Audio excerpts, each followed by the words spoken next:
Okay, അപ്പോൾ നമ്മുടെ അടുത്ത ടോപ്പിക് എലമെന്റ്സ് എന്താണ്, കോമ്പൗണ്ട്സ് എന്താണെന്ന് നമുക്ക് മനസ്സിലായി. മൂലകങ്ങളും സംയുക്തങ്ങളും. ഇനി നോക്ക്, തന്മാത്രകളുടെ എണ്ണവും ആറ്റങ്ങളുടെ എണ്ണവും. Number of molecules and number of atoms. അതായത് how to find out the number of molecules and number of atoms. നമ്മൾ എക്സാമിന് ഷുവർ ആയിട്ട് ചോദിക്കുന്ന ഒരു ക്വസ്റ്റൻ. അപ്പോൾ ഇവിടെ ഒരു ടേബിൾ ഉണ്ട്. പേജ് നമ്പർ 81 നമ്മുടെ ടെക്സ്റ്റ് ബുക്കിൽ കെമിസ്ട്രിയിലെ സെക്കൻഡ് ചാപ്റ്ററിൽ 81 പേജ് നമ്പറിലുള്ള ഒരു ടേബിളാണ്. അപ്പൊ നോക്കിയാട്ടെ എന്തൊക്കെയാണ് നമ്മൾ പദാർത്ഥങ്ങൾ കൊടുത്തിട്ടുള്ളത്. H2. What is H2? അതൊരു എലമെന്റ് ആണ്, ഒരു മൂലകമാണ്, ഹൈഡ്രജൻ അല്ലെ. O2 oxygen, N2 nitrogen, Cl2 chlorine, S8 sulphur അല്ലെ. H എന്ന് പറഞ്ഞ ഹൈഡ്രജൻ നമുക്കറിയാം, O2 എന്ന് പറഞ്ഞ oxygen, N for nitrogen, Cl for chlorine and S for sulphur. അപ്പൊ ഇങ്ങനെ H2 തന്നു കഴിഞ്ഞാൽ എത്ര ഹൈഡ്രജൻ മോളിക്യൂളാണ്? അപ്പൊ എന്തായിരിക്കും H2 എന്ന് എഴുതിയതിന്റെ മീനിങ് എന്തായിരിക്കും? അപ്പൊ നമ്മൾ H എന്ന് മാത്രം എഴുതി കഴിഞ്ഞാൽ എന്താ അതിന്റെ മീനിങ്? എന്താ? ഒരു സിംഗിൾ ഹൈഡ്രജൻ ആറ്റത്തെയാണ് ഉദ്ദേശിക്കുന്നത് അല്ലെ. അപ്പോൾ H പ്ലസ് H, രണ്ട് ഹൈഡ്രജൻ ആറ്റങ്ങൾ കമ്പൈൻ ചെയ്യുന്നു. രണ്ട് ഹൈഡ്രജൻ ആറ്റങ്ങൾ കമ്പൈൻ ചെയ്ത് കഴിഞ്ഞാൽ നമുക്ക് എന്ത് കിട്ടും? When atoms combine together we get molecule. ആറ്റങ്ങൾ സംയോജിക്കുമ്പോഴാണ് നമുക്ക് ആരെ കിട്ടുന്നത്? തന്മാത്ര കിട്ടുന്നത്. അപ്പൊ ഇപ്പൊ നമുക്ക് ഇവിടെ കിട്ടിയിരിക്കുന്നത് ഒരു ഹൈഡ്രജൻ തന്മാത്രയാണ് അല്ലെ. H2 എന്ന് കണ്ടു കഴിഞ്ഞാൽ നിങ്ങളുടെ മനസ്സിൽ വരുന്നത് ഇതൊരു ഹൈഡ്രജൻ തന്മാത്രയാണ്, ഇവിടെ രണ്ട് ഹൈഡ്രജൻ ആറ്റങ്ങൾ സംയോജിച്ചിട്ടുണ്ട് എന്നുള്ളതാണ്. അങ്ങനെയാണെങ്കിൽ ഈ ഒരു ക്വസ്റ്റ്യന്റെ ആൻസർ നമുക്ക് പറയാൻ വേണ്ടി പറ്റില്ലേ? തന്മാത്രകളുടെ എണ്ണം ചോദിച്ചിട്ടുണ്ട്. അപ്പൊ ഇവിടെ ഒരു ഹൈഡ്രജൻ തന്മാത്രയാണ്, ഒരു ഹൈഡ്രജൻ തന്മാത്ര അല്ലെ. കാരണം രണ്ട് ആറ്റങ്ങൾ സംയോജിച്ചിട്ടാണ് ഒരു തന്മാത്ര ഉണ്ടാവുന്നത്.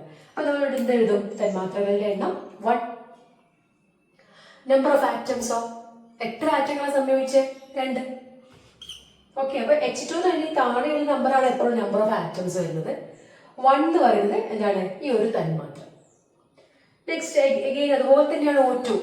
രണ്ട് ഓക്സിജൻ ആറ്റങ്ങൾ സംയോജിച്ചു, O പ്ലസ് O. രണ്ട് ഓക്സിജൻ ആറ്റങ്ങൾ കമ്പൈൻ ചെയ്തു, നമുക്ക് എന്ത് കിട്ടി? ഓക്സിജൻ മോളിക്യൂൾ കിട്ടി. ഇവിടെയും നമുക്ക് സെയിം തന്നെയാണ് വരിക അല്ല. ഇവിടെ എന്താ വരിക? തന്മാത്രകളുടെ എണ്ണം 1 പക്ഷെ എത്ര ആറ്റം ഉണ്ട് അതിന്? 2 ആറ്റം ഉണ്ട്.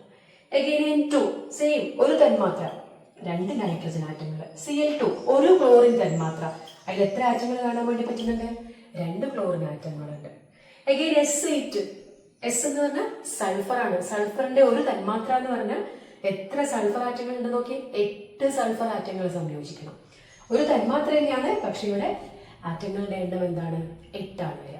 സെയിം ടേബിൾ തന്നെയാണ്, ചെറിയ ചില വ്യത്യാസങ്ങളുണ്ട്. ഇവിടെ ശ്രദ്ധിക്കേണ്ട കാര്യം, നമ്മൾ ഇടതുവശത്ത് എഴുതുന്ന നമ്പറാണ്. ഇടതുവശത്ത് ഇങ്ങനെ ഒരു നമ്പർ ഉണ്ടെങ്കിൽ അതായിരിക്കും തന്മാത്രകളുടെ എണ്ണം എന്നുള്ള കാര്യം ശ്രദ്ധിക്കുക. അപ്പൊ ഇവിടെ നോക്കി, H2 ഇവിടെ ഇടതുവശത്ത് ഒന്നുമില്ല അല്ലെ. ഒന്നും ഇല്ലെങ്കിൽ അവിടെ എന്തുണ്ട്? 1 ഉണ്ട്. അപ്പൊ നമ്പർ ഓഫ് മോളിക്യൂൾസ് 1 ആണ്, നമ്പർ ഓഫ് ആറ്റംസ് 2 ആണ്. നമ്മൾ നേരത്തെ അത് പറഞ്ഞു കഴിഞ്ഞാൽ ഈ 5O2 5O2 എന്ന് പറഞ്ഞാൽ എന്താ? 5 ഓക്സിജൻ തന്മാത്ര. നമ്പർ ഓഫ് മോളിക്യൂൾസ് ആണ് ഇത്. ഇടതുവശത്ത് എഴുതുന്ന നമ്പറാണ് നമ്പർ ഓഫ് മോളിക്യൂൾസ്, 5 ഓക്സിജൻ തന്മാത്ര. ഇനി ഈ 5 ഓക്സിജൻ തന്മാത്രയിലും കൂടെ ആകെ എത്ര ഓക്സിജൻ ആറ്റങ്ങൾ ഉണ്ട്? അപ്പൊ ഒരു ഓക്സിജൻ തന്മാത്രയിൽ എത്ര ആറ്റം ഉണ്ട്? 2 അല്ലേ ഉള്ളൂ. അപ്പൊ 5O2 എത്ര ഉണ്ടാവും? സിമ്പിൾ അല്ലേ. 5 × 2 എത്രയാണ്? 10 കിട്ടും.